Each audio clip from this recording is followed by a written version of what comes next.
ನಿಗದಿತ ಮುಹೂರ್ತದಲ್ಲಿ ಪೂಜೆ ಪುನಸ್ಕಾರಗಳನ್ನ ಮಾಡಲಾಗುತ್ತೆ. ಅರಿಶಿನ ಕುಂಕುಮ, ಹೂವು, ಮಂಗಳಾರತಿ ಎಲ್ಲವೂ ಇರುತ್ತೆ. ಇದು ಉದ್ಘಾಟನೆ, ರಿಬ್ಬನ್ ಕಟ್ ಮಾಡೋದಿಲ್ಲ.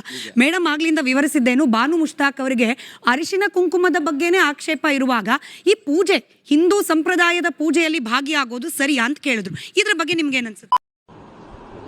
ಮೀಟರ್ ಬೇಕು, ಮೀಟರ್ ಅಲ್ಲ, ಈ ಹಿಂದೆ ಈ ವಿವಾದ ಉಟ್ಕೊಂಡಿಲ್ವಾ? ಈ ಹಿಂದೆ ಆನೆನಲ್ಲಿ ಯಾರೋ ಒಬ್ಬ ಮುಸಲ್ಮಾನ ರಾಜ ಆನೆನಲ್ಲಿ ಬಂದು ಉದ್ಘಾಟನೆ ಮಾಡಿದಂತಹ ಉದಾಹರಣೆಗಳೆಲ್ಲ ನಮ್ಮ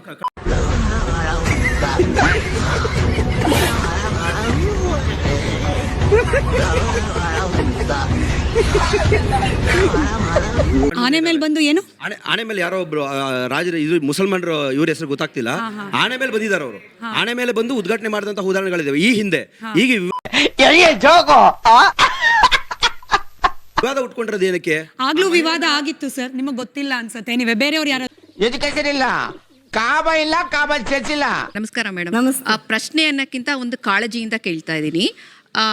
ಈಗ ಹೇಗೆ ಓಣಮನ್ನ ಕೇರಳ ನೀವು ತಗೊಂಡ್ರೆ ಅದಕ್ಕೆ ಧಾರ್ಮಿಕ ಲೇಪನನೇ ತೆಗೆದ್ಬಿಟ್ಟು ಅದನ್ನು ಸಾಂಸ್ಕೃತಿಕ ಅಂತ ಮಾಡಿಬಿಟ್ಟಿದ್ದಾರೆ. ಆ ಥರನೇ ದಸರಾನು ಮಾಡೋ ಹುನ್ನಾರ ನಡೀತಿದೆ ಅಂತ ಅನ್ನಿಸ್ತಾ ಇದೆ. ಈ ಥರ ಅವ್ರು ಮಾಡಿದ್ರೆ ನಮ್ಮ ಮೂಲಭೂತವಾಗಿ ಹಿಂದೂ ಹಬ್ಬ ಆಗಿರೋ ಇದನ್ನು ಅವ್ರು ಸಾಂಸ್ಕೃತಿಕ ಲೇಪನ ಕೊಟ್ಬಿಟ್ರೆ, ನಾಳೆ ಎಲ್ಲೋ ದುಬೈಯಲ್ಲಿ ಕೂತಿರೋ ಶೇಖು ನಾನು ದಸರಾ ಸೆಲೆಬ್ರೇಟ್ ಮಾಡ್ತೀನಿ ಅಂತ ಆನೆ ಇಲ್ಲ ಅಂತ ಒಂಟೆ ತಂದುಬಿಟ್ಟು ಅದ್ರಲ್ಲಿ ತಾನೇ ಕೂತ್ಕೊಂಡು ಸೆಲೆಬ್ರೇಟ್ ಮಾಡೋ ಕಾಲ ಬಂದರೂ ಬರ್ಬೋದು ಮೇಡಮ್. ಏನು ಹೇಳ್ತೀರಾ?